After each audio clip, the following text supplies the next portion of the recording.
In this video, we're going to go through how to add a new driver to your MyDOT Files account. So first, we'll go to our webpage and sign in.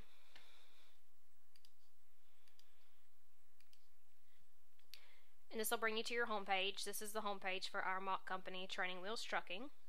And the first tab you'll see is this My Drivers tab, which is where you'll need to be to add a new driver. So to add a new driver, we'll come over here to the right and click this blue Add New Driver link. And this will bring up the gray driver maintenance box, which is where you'll enter all the information for your new driver. So first thing we will do is select his status from this drop down box. And your choices are active, inactive, casual, and mechanic/non-driver.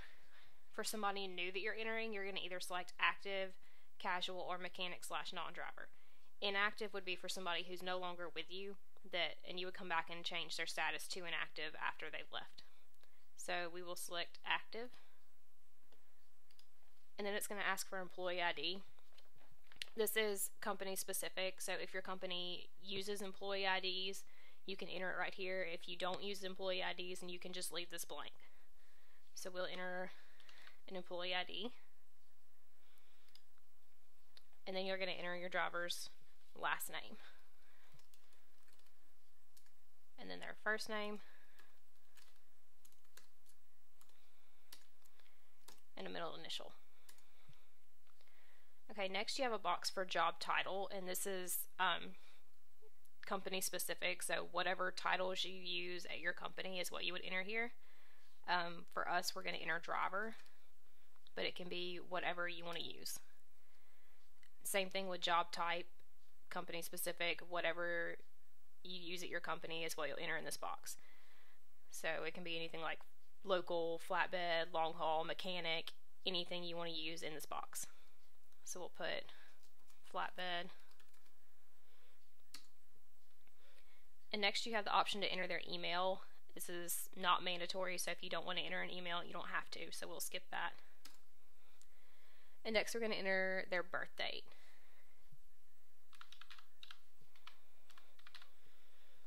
And then we'll enter the date they were hired.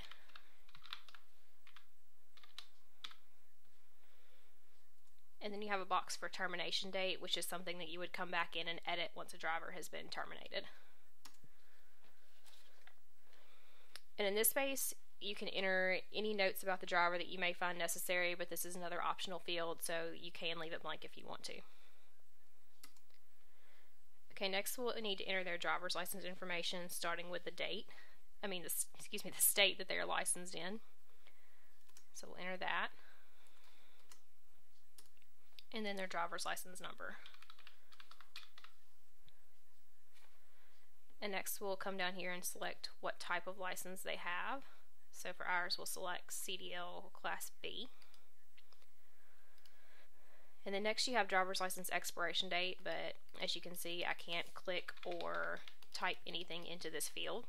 And that's because the system automatically updates this field whenever you enter their driver's license information into their driver qualification files. So every time you update their license information, this is going to automatically change. So you don't have to worry about entering it on this screen. Okay, next you can enter any notes about their license, such as restrictions. So we'll enter that he has a restriction,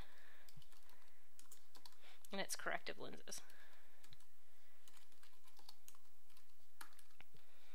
But you can leave this blank if you don't want to enter anything here.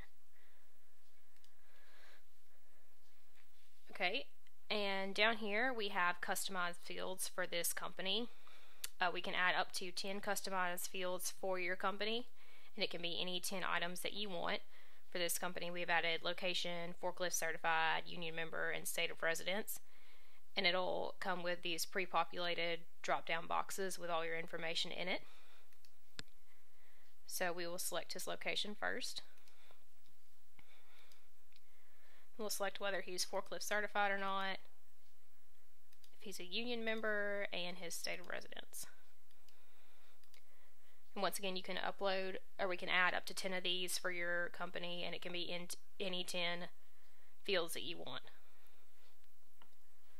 And lastly, we'll select his license endorsements if he has any. So for ours, we're going to select combo tank and hazmat endorsement. Okay, and once you've entered all the information for your driver, you can hit Save Changes. And now we see that he has been added to our list of drivers on our homepage. So we're all done, and now you know how to add new drivers to your MyDOTfiles.com account.